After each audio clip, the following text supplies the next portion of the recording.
오늘은 하나님의 마음에 합한 사람 6번째 시간으로 버림받은 사울이란 제목으로 말씀을 드립니다.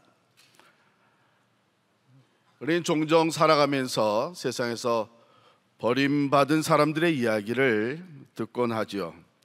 남편에게 버림받은 여인, 또 요즘은 아내에게 버림받은 남편이 늘어가고 있다고 그랬습니다. 어떤 사람은 부모에게 버림받아 고아원에서 자라서 자기 성씨도 제대로 알지 못하는 사람들도 있습니다. 1993년 미국에서 원초적 상처라고 하는 제목의 책이 출판이 됐습니다.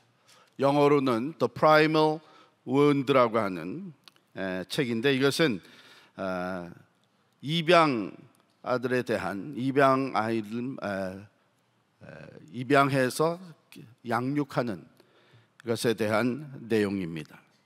미국 전역에 이 책이 팔려나가기 시작했고 베스트셀러가 되었습니다. 어떤 입양인들은 이 책을 입양인의 바이블이라고 할 정도로 잘 쓰여진 책입니다.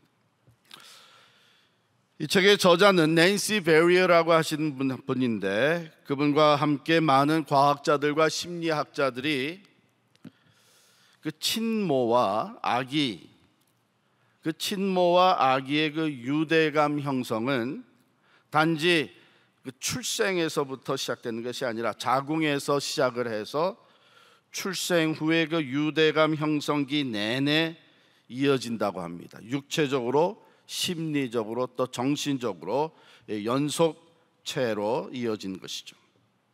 그런데 그 아이가 친모로부터 입양 등으로 격리되면서 그 친모와 아동 사이에 자연스러운 발달 과정이 중단될 경우, 포기와 상실의 아픈 경험이 지워지지 않는 상처로 입양아들의 무의식 속에 새겨진다고 하는 지적입니다. 그리고 이것은 저자가 원초적 상처라고 부르고 있고, 사람들에게 버림받는 것이 이렇게 큰 상처, 때로는 오래 지속되는 고통과 아픔으로 생겨났는데, 가만히 생각해 보면 참 그런 상처가 얼마나 견디기 힘들고 고통스러울 것인가, 그러니까 어쩌면 우리 보통 사람들은 상상하기도 힘들겠죠. 사람에게 버림받는 고통이 이렇게 큽니다. 하물며 만물의 창조주가 되시고 만복의 근원이 되시는 하나님께 버림을 받는다는 것은 얼마나 큰 고통과 또한 절망적인 일이 되겠습니까? 오늘 본문 말씀은 하나님께 버림받은 한 사람을 소개하고 있습니다. 사울 왕입니다. 그는 애초부터 버림받은 사람으로 태어난 것은 아닙니다. 오히려 하나님의 선택을 받아서 이스라엘의 초대 왕이 되었던 사람입니다. 하나님을 잘 섬기던 사람이었습니다. 그런데 그가 하나님께 버림받게 되었습니다. 우리가 하나님의 마음에 합한 사람 시리즈를 지금 쭉 계속 설교를 계속하고 있는데, 오늘은 이 하나님께 버림받은 사람에 대해서 살펴보면서 역으로 하나님이 기뻐하시는 하나님의 마음에 합한 사람은 어떤 사람일까 하는 것을 교훈으로 받기를 원합니다. 여러분 성경을 펴시고 왜 사울은 하나님으로부터 버림받게 되었는가 하는 것을 우리가 함께 찾아보도록 하겠습니다. 먼저 사무엘상 15장 12절을 같이 읽습니다. 15장 12절 함께 읽습니다. 사무엘이 사울을 만나려고 아침에 일찍이 일어났더니 어떤 사람이 사무엘에게 말하여 이르되 사울이 갈멜에 이르러 자기를 위하여 기념비를 세우고 발길을 돌려 길갈로 내려갔다 하는지라. 사울 왕이 아말렉과의 전쟁에서 대승리를 거두었습니다. 아말렉 왕 아각을 체포하고요. 그리고 군사를 이끌고 돌아오던 사울은 갈멜 지방에서 승전비를 세웁니다. 그런데 오늘 같이 읽은 말씀에 보면 누구를 위해서 세웠다 그랬어요? 자기 자신을 위해서 세웁니다. 자기를 위해서 승전비를 세웁니다. 하나님을 위해서가 아니라 자기 자신을 위해서 세운 것이죠. 하나님이 은혜와 능력으로 승리케 하셨다는 것을 잊어버리고 왕 자기 자신이 이것을 해냈다고 하는 착각에 빠지게 된 것이었습니다.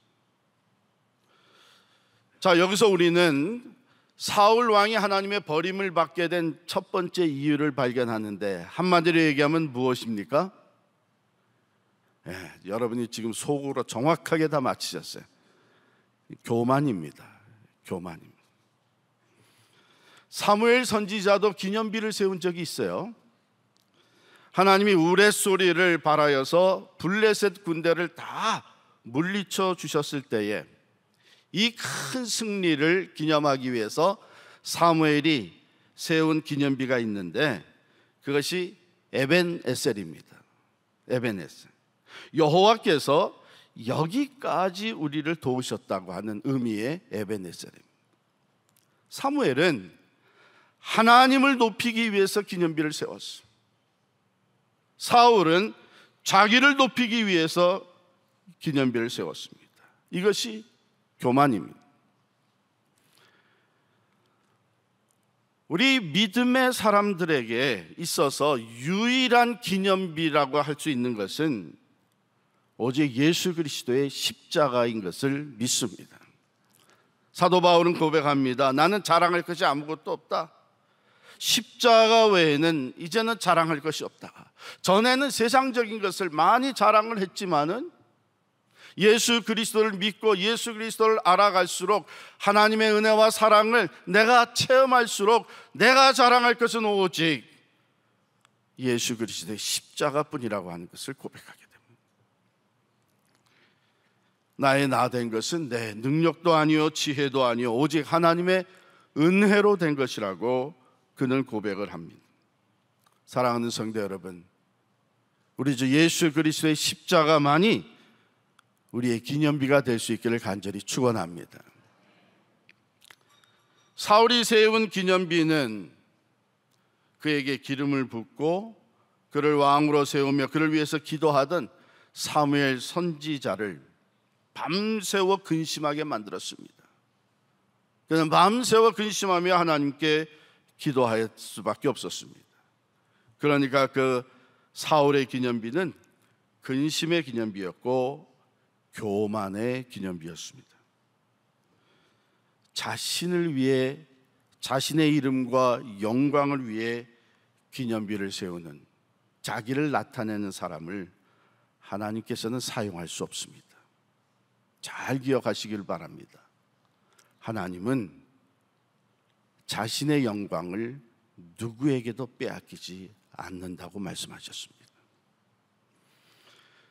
그러므로 야고보서 4장 6절에 보면 그러나 더욱 큰 은혜를 주시나니 그러므로 일렀으되 하나님이 교만한 자를 물리치시고 겸손한 자에게 은혜를 주신다 하셨느니라. 두 번째 사울이 하나님으로부터 버림받은 이유를 찾아보겠습니다. 사무엘상 15장 19절 같이 읽겠습니다. 19절 말씀 함께 읽습니다. 어찌하여 왕이 여호와의 목소리를 청종하지 아니하고 탈취하기에만 급하여 여호와께서 악하게 여기신 일을 행하였나이까. 이 아말렉하고 전쟁하기 전에 하나님께서 15장 3절에 보면 사무엘을 통해서 이런 지시를 하셨습니다. 지금 가서 아말렉을 쳐서 그들의 모든 소유를 남기지 말고 진멸하되 남녀와 소아와 젖먹는 아이와 우양과 낙타와 나귀를 다 죽이라 하셨나이다. 자, 이 지시를 받고 하나님께서 사무엘을 통해서 주신 명령이죠. 그러고 가서 전쟁을 했습니다. 대승리를 이루었습니다. 그 다음에 9절, 15장 9절에 보면 어떻게 기록이 되어 있냐면 사울과 백성이 아각과 그의 양과 소의 가장 좋은 것 또는 기름진 것과 어린 양과 모든 좋은 것을 남기고 진멸하기를 즐겨 아니하고 가치 없고 하찮은 것은 진멸하니라. 하나님의 말씀을 받았는데 그 말씀 그대로 순종한 것이 아니라 자기가 보기에 좋은 대로 적당히 순종을 한 거예요. 그러니까 좋은 것들은 남기고 하찮은 것들, 가치 없는 것들은 말씀대로 진멸을 했어요. 하나님의 말씀을 놓고 자기가 적당히 해석을 하고 선택을 하는 이 모습을 우리에게 보입니다. 자, 그러면 이 선택의 근거가 어디에 있느냐? 왜 사울 왕이 그렇게 했느냐? 이게 두 번째 버림받은 이유인데요. 한 단어로 얘기하면 무엇일까요? 역시 또 정확하게 맞추셨어요. 탐욕입니다. 탐욕입니다. 사무엘이 사울에게 얘기를 합니다. 이 내 귀에 들려오는 이 양의 소리와 소의 소리는 다 뭡니까? 사울이 대답을 합니다. 그것은 무리가 아멜렉 사람에게서 끌어온 것인데 백성이 당신의 하나님 여호와께 제사하려고 양과 소의 가장 좋은 것을 남기며 그 외의 것은 우리가 다 진멸했습니다. 세 가지 잘못하는 것을 우리가 찾아볼 수 있는데, 먼저 자기 욕심에 끌려서 말씀을 그대로 순종하지 않았습니다. 좋아 보이는 것은 남겨놓고 끌고 왔습니다. 두 번째, 그 좋은 것 남겨놓고 불순종한 것은 내가 아니라 백성들이 그렇게 했다, 이렇게 책임 전가를 했습니다. 그리고 세 번째, 양과 소를 남겨놓고 좋은 것을 끌고 온 것은 하나님께 제사하기 위해서 그렇게 했다. 이렇게 탐욕과 거짓으로 불순종하긴. 여러분, 사람들은 속일 수 있을지 몰라도 하나님은 속일 수가 없습니다. 오늘 어쩌면 우리가 하나님 앞에 온전히 순종하지 못하는 이유도 우리 안에 욕심이 자리 잡고 있을 수 있기 때문입니다. 많이 갖고자 하는 욕심, 돈에 대한 집착, 그래서 주님보다 물질을 더 사랑하는 것. 사울은 결국 이 탐심으로 인해서 그의 눈이 어두워져 버렸어요. 하나님의 말씀을 기억해서 떠나가고 말았습니다. 눈앞에는 좋아 보이는 살찐 기름진 소와 양만 보이게 되었습니다. 하나님의 명령은 잊어버리고 거역하면서까지 세상의 것을 붙들려고 하는 것, 이것이 우리 안에 자리 잡고 있는 탐심입니다. 누가복음 12장 5절에 보면 저희에게 이르시되 삼가 모든 탐심을 물리치라. 사람의 생명이 그 소유에 넉넉한 데 있지 아니하니라. 또 마태복음 6장 24절입니다. 한 사람이 두 주인을 섬기지 못할 것이니 혹 이를 미워하고 저를 사랑하거나 혹 이를 중히 여기고 저를 경히 여김이라. 너희가 하나님과 재물을 겸하여 섬기지 못하느니라. 겸하여 섬기는 모습에는 무엇이 담겨져 있냐면 적당하게라고 하는 것이 담겨져 있습니다. 온전히 섬기려면 두 주인을 섬길 수가 없어요. 여기 가서 적당하게, 저기 가서 또 적당하게, 사람의 눈을 피해가면서 이렇게 두 주인을 그러나 하나님은 중심을 보시고 계십니다. 하나님 앞에는 적당이라는 것이 통하지가 않습니다. 이 정도면 그래도 순종한 거 아니냐? 아니에요. 하나님은 예면 예, 아니면 아니, 있는 그대로, 말씀 그대로 순종하기를 원하십니다. 사울이 하나님으로부터 버림받은 두 번째 이유가 바로 여기 있습니다. 탐심으로 인해서 하나님의 말씀을 적당하게 어느 정도 순종하고 자기가 원한 것은 챙겼던 것이죠.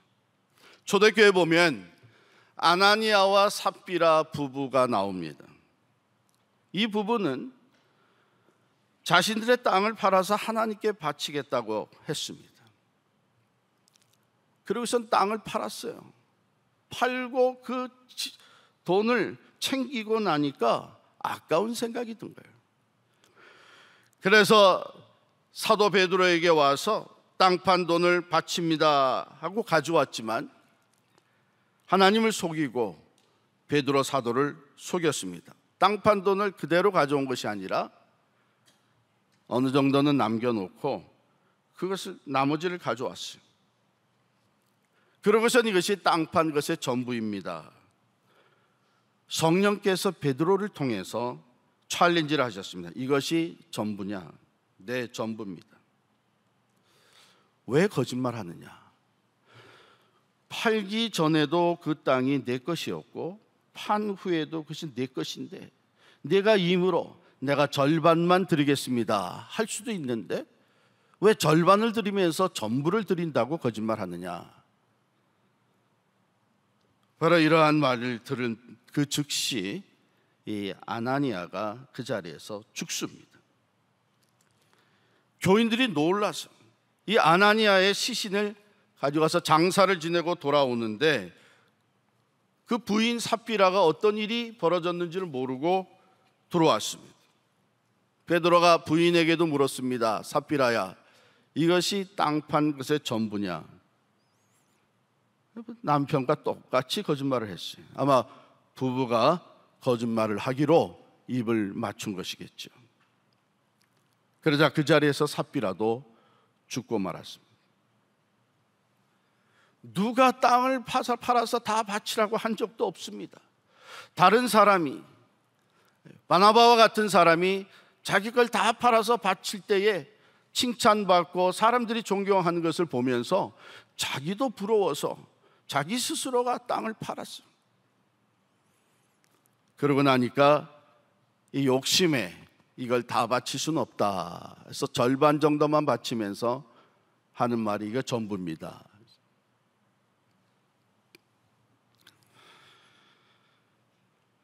사랑하는 성도 여러분, 우리가 하나님의 말씀을 온전히 순종하지 못하는 큰 이유 중에 하나가 우리의 욕심, 우리의 탐심을 내려놓지 못하기 때문. 돈이 아까워서, 물질이 아까워서.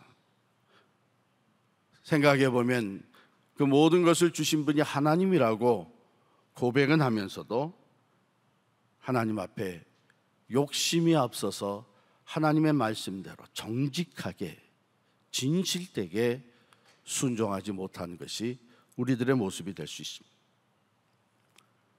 분명한 것은 하나님은 그런 사람을 사용할 수가 없습니다. 하나님은 공의의 하나님이고 진실하신 하나님입니다. 탐심으로 인해서 하나님의 말씀을 온전히 순종하지 못했던 사울, 버림을 받았습니다. 디모데전서 6장 10절에 보면 돈을 사랑함이 일만하게 뿌리가 되나니 이것을 탐내는 자들은 미혹을 받아 믿음에서 떠나 많은 근심으로써 자기를 찔렀도다. 이 물질에 대한 욕심 때문에 부부 사이가 금이 갑니다. 부모 자식 간에도 원수가 됩니다. 형제들 간에 싸움이 일어납니다. 생각해 보면 나 자신을, 우리 자신을 찌르는 결과가 된 거죠. 세 번째 사울이 버림을 받은 이유는 우리 21절을 찾아볼까요? 21절 같이 읽겠습니다. 시작. 다만 백성이 그 마땅히 멸할 것 중에서 가장 좋은 것으로 길갈에서 당신의 하나님 여호와께 제사하려고 양과 소를 끌어왔나이다 하는지라. 내려가서 24절을 보겠습니다. 사울이 사무엘에게 이르되 내가 범죄하였나이다. 내가 여호와의 명령과 당신의 말씀을 어긴 것은 내가 백성을 두려워하여 그들의 말을 청정하였음이니이다. 여기에 세 번째 이유가 나옵니다. 21절에 보면 다만 백성이 이렇게 하기를 원했었기 때문입니다. 24절에 보면 내가 하나님의 말씀을 어긴 것은 내가 백성을 두려워하여 그들의 말을 따랐기 때문입니다.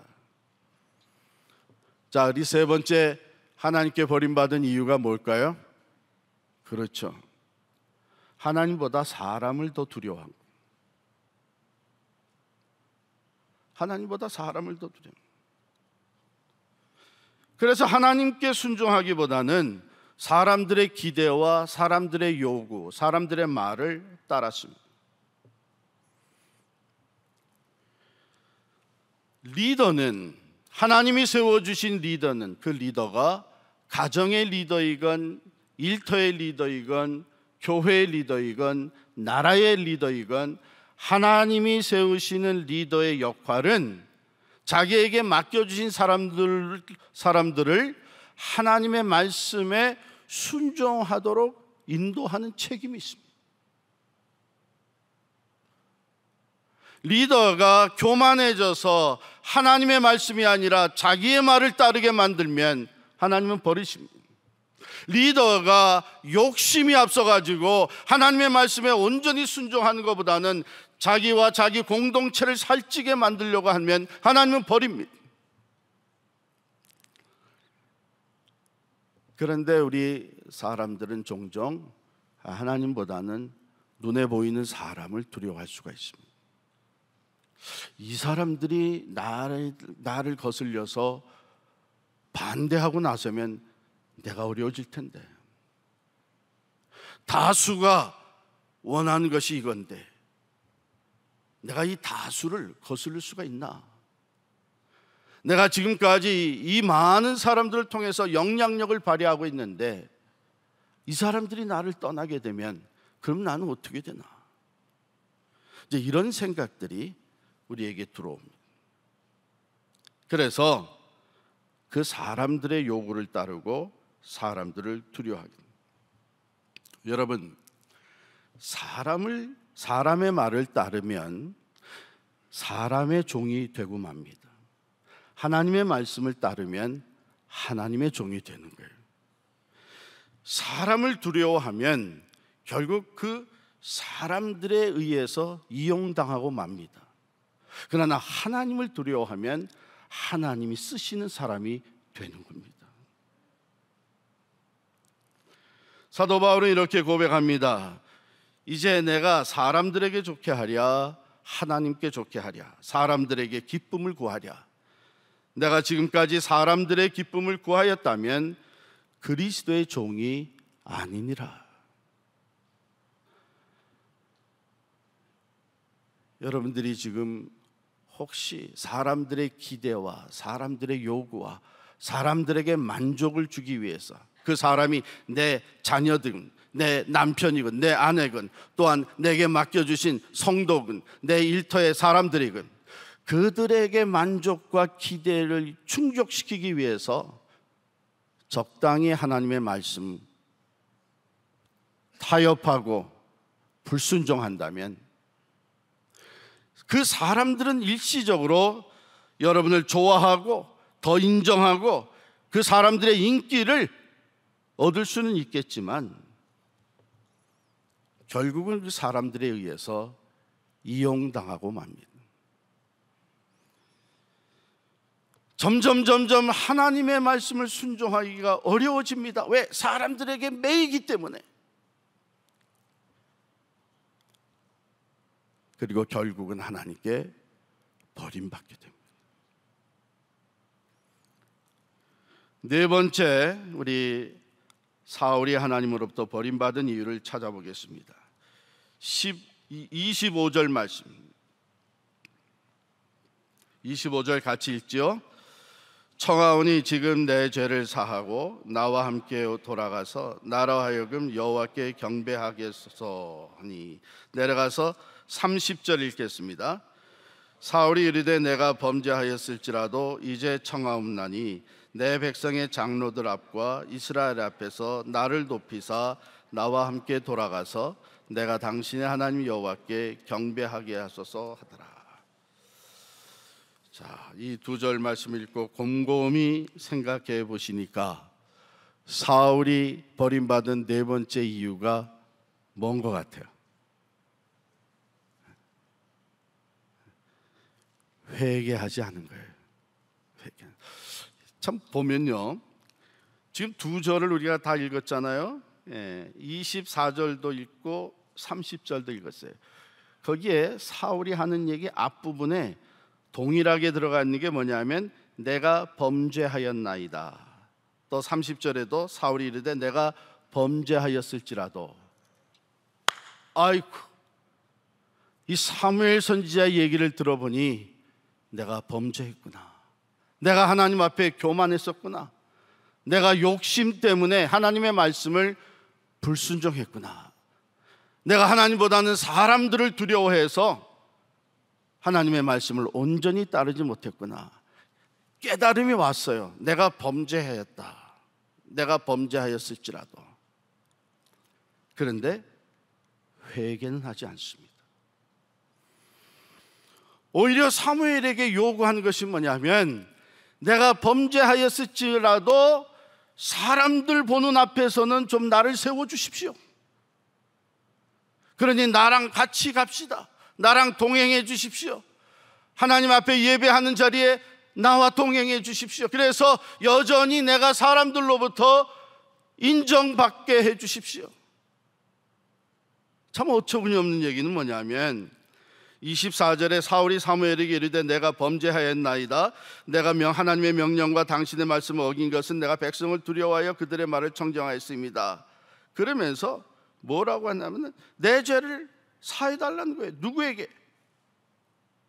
청하오니 지금 내 죄를 사하고 사무엘에게 죄 사해달라는 거예요. 이 얘기는 다른 말로 바꾸면은 내가 어쩔 수 없이 이런 상황에 있었던 것을 이해해달라는 얘기예요. 죄 사하시는 분은 하나님이시죠. 하나님 한 분만이 우리의 죄를 사해 주실 수 있습니다. 그렇다면 죄를 깨달았다면 하나님 앞에 엎드려서 굴복하고 가슴을 치면서 통회 자복을 해야죠. 하나님, 내가 잘못했습니다. 내가 범죄했습니다. 나를 용서해 주십시오. 오히려 어쩌면 백성들이 보는 앞에서 옷을 찢고 가슴을 치면서 내가 여러분들의 지도자로서, 내가 여러분들의 왕이 되어서 여러분들을 바로 이끌지 못하고 오히려 하나님 앞에 범죄했습니다. 나를 용서해 주십시오. 하나님 앞에 회개를 했어야죠. 지금 사울이 안타깝게 여기는 것은 진정으로 자기가 하나님 앞에 범죄했다는 그것보다도 자기가 범죄한 것이 들통이 났다는 것, 그것 때문에 지금 안타까운 거예요. 그러니 사무엘이 선지자에게 이제라도 나랑 같이 가서서 내 입장을 좀 세워주십시오. 백성들 앞에서, 장로들 앞에서 나를 높이사 나와 함께 돌아가서 하나님께 경배하는 자리에 나아갑시다.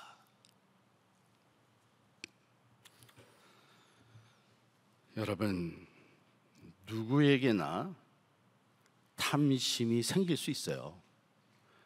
우리는 어느 때에도 교만해질 수 있습니다. 그래서 하나님께 불순종할 수가 있습니다.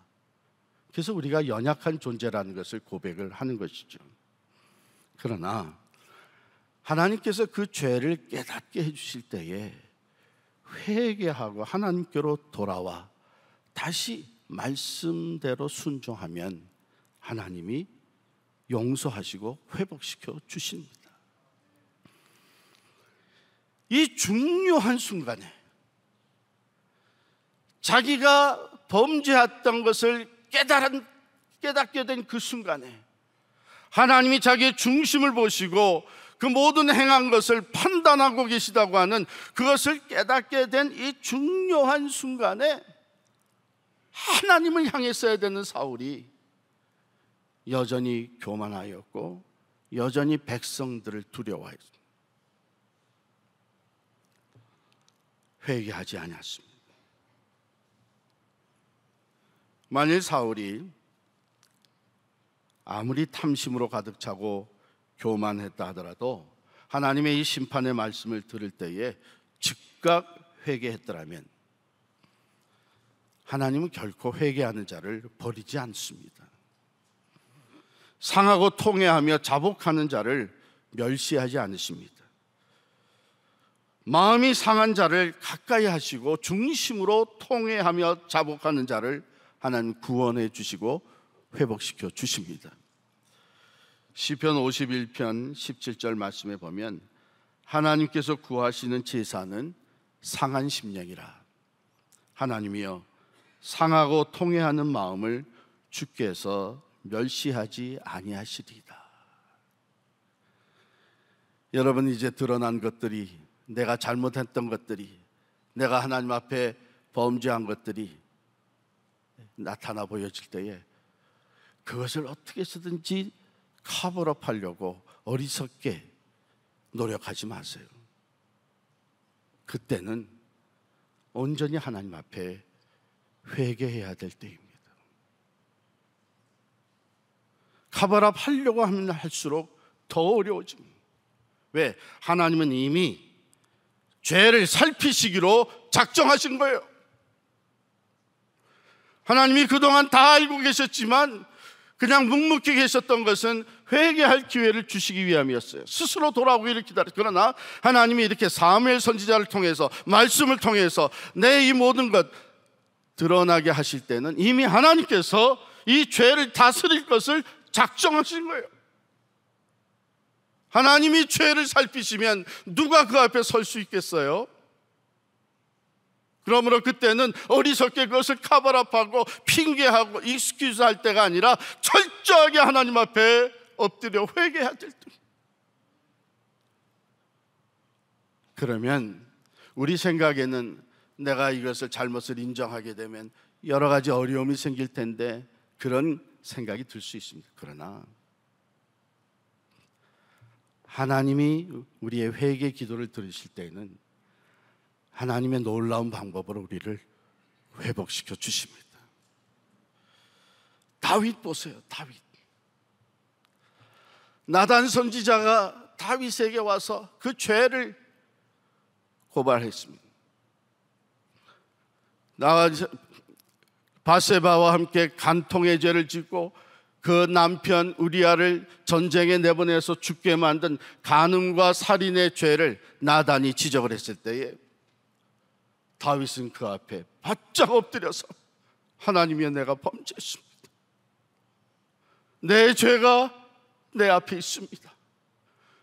그는 눈물을 흘리면서 7일 동안 금식하며 하나님 앞에 회개했습니다.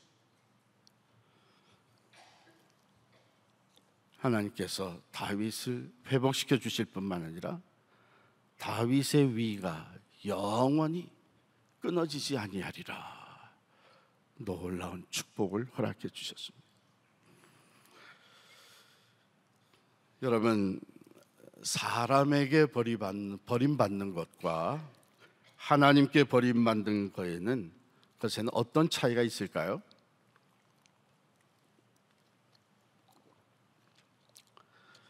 사람들에게 버림받으면 우리는 다른 사람들로부터 또는 하나님으로부터 위로를 받고 다시금 인정을 받을 수가 있습니다. 특별히 하나님으로부터 치유와 회복을 얻을 수가 있습니다. 그런데 하나님께로부터 버림받으면 위로받을 곳이 없습니다. 왜? 그분이 궁극적인 심판자가 되시기 때문에. 하나님께로부터 버림을 받으면 우리가 누구에게 위로를 받을 수 있겠어요? 어디 가서 그 치유와 회복을 얻을 수 있겠어요?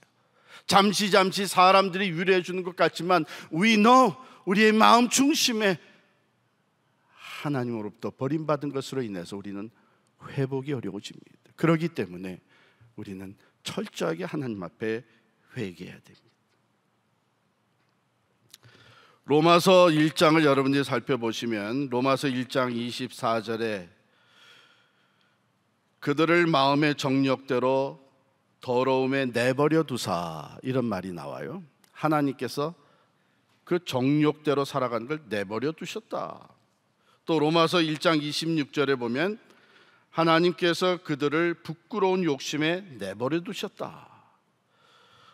내려가서 28절 보면 그들의 마음에 하나님 두기를 싫어한 하나님께서 그들을 그 상실한 마음대로 내버려 두셨다. 여러분이 내버려 두셨다고 하는 것이 고마운 얘기가 아니라 이게 저주입니다. 정욕과 욕심과 하나님 없이 살아가고자 하는 그 마음대로 내버려 두면 그 마지막은 부끄러움과 죄와 멸망이에요. 하나님께서 우리를 내버려 두시지 아니하시고 찔러 주실 때에, 죄를 깨닫게 해주실 때에, 죄로 인한 아픔이 있게 될 때, 그 죄의 대가를 치러야 되는 어려움에 빠질 때에, 이것이 은혜입니다. 이것이 은혜예요. 그냥 내버려 두면, 아무 일 없는 것처럼 내버려 두면 그것이 하나님의 심판과 저주입니다. 회복이 안 되는 거예요. 사랑하는 성도 여러분, 하나님께서 결론적으로 말씀하신 것이 15장 11절의 말씀입니다. 15장 11절, 이미 하나님께서 이렇게 말씀, 내가 사울을 왕으로 세운 것을 후회하노니 그가 돌이켜서 나를 따르지 아니하였음이니라. 그가 돌이켜서 나를 쫓지 아니하며 내 명령을 이루지 아니하였다. 결국 불순종의 죄, 교만, 탐욕, 사람들로 인해서 불순종의 죄를 저지른 것입니다. 그렇기 때문에 15장 22절 23절에 보면 사무엘을 통해서 주시는 하나님의 말씀은 순종이 제사보다 낫고 거역하는 것은 사슬의 죄와 같다, 이렇게 말씀하죠. 사울이 하나님의 말씀을 버렸기 때문에 하나님도 그를 버렸다고 말씀하십니다. 25절 26절이죠. 왕이 여호와의 말씀을 버렸으므로 여호와께서 왕을 버려 이스라엘 왕이 되지 못하게 하셨다고 했습니다. 여러분, 사울이 여호와의 말씀을 버렸다는 것은 말씀하신 하나님을 버렸다는 것입니다.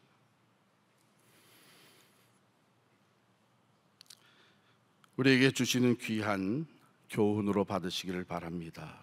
예수님께서도 마태복음 10장 32절 33절에서 누구든지 사람 앞에서 나를 시인하면 나도 하늘에 계신 내 아버지 앞에서 저를 시인할 것이요, 누구든지 사람 앞에서 나를 부인하면 나도 하늘에 계신 내 아버지 앞에서 저를 부인하리라. 미국의 유명한 설교가인 캐릴 마니라고 하는 목사님이 계셨는데요, 이 목사님은 어느 날 아주 훌륭한 개를 한 마리 얻어서 키우게 됐습니다. 이 개는 훈련을 아주 철저하게 받은 경찰견이었어요. 그거를 이제 아마 경찰견이 은퇴했나 보죠. 이제 그것을 얻어가지고 키우게 됐어요. 어느 날 그 동네 목사님 사택 가까이에서 아이들이 야구를 하다가 그만 실수로 야구공이 날아와서 목사님 서재의 유리창을 깼습니다. 목사님이 좀 화가 났어요. 그래가지고서는 그 야구공을 집어서 다시 던져주면서 아이들에게 소리쳤습니다. Go to the school. 학교 가서 놀아라. Go to the school. 이렇게 소리쳤어요. 그 순간 경찰견이 그 집 문을 향해서 돌격하고 나갔습니다. 그런데 문이 잠겨져 있었어요. 문이 안 열리니까 그대로 방향을 바꿔가지고 그 깨진 유리창으로 돌격해서 나가서 그 야구공을 물고 왔어요. 이 경찰견은 go라고 하는 명령에 절대 순복하는 훈련을 받았던 개입니다. 경찰이 범죄자를 발견하고 하게 되면 즉시 잽싸게 돌격해서 그 범죄자를 무는 것이죠. 주인의 말을 알아듣는 순간 물불을 가리지 않고 달려나간다. 목사님은 그때 놀라운 깨달음이 있었습니다. 오늘날 만유의 주 예수 그리스도, 우리의 창조주가 되시고 역사의 주인이 되시고 만복의 근원이 되시는 절대자 하나님을 믿는 우리 크리스찬들이 이 경찰견만큼이나 순종에 대한 결단이 있는가 하는 걸 생각하게 됐습니다. 오늘 버림받은 사울의 삶을 통해서 우리에게 주시는 귀한 메시지가 있습니다. 여러분들은 이 교훈을 어떻게 여러분들의 삶에 적용하시겠습니까? 한 가지 꼭 기억해야 될 것이 있어요. 15장 17절 18절에 보면, 다 펼쳐보시죠. 15장 17절 18절입니다. 사무엘이 이르되 왕이 스스로 작게 여길 그때에 이스라엘 지파의 머리가 되지 아니하셨나이까. 거기까지만 읽겠습니다. 그 다음은 여러분 읽어보세요. 왕이 스스로 작게 여길 때에 하나님께서 왕에게, 당신에게 기름을 부어 이스라엘의 왕이 되게 하셨습니다. 머리가 되게 하셨습니다. 이 말은 무슨 말이에요? 사울이 항상 교만했던 건 아닙니다. 항상 욕심에 차 있던 건 아닙니다. 오히려 그는 겸손했었고 자기 자신을 다 내려놓고 하나님을 경배하며 순종하는 삶을 살던 사람이었습니다. 그런데 자기의 영향력이 커지고 자기가 공로를 세운 것 같고 사람들이 자기를 따르고 왕이 되어서 권세를 부리기 시작을 하니까 자기도 모르게 교만해졌어요. 자기도 모르게 욕심에 사로잡히게 됐어요.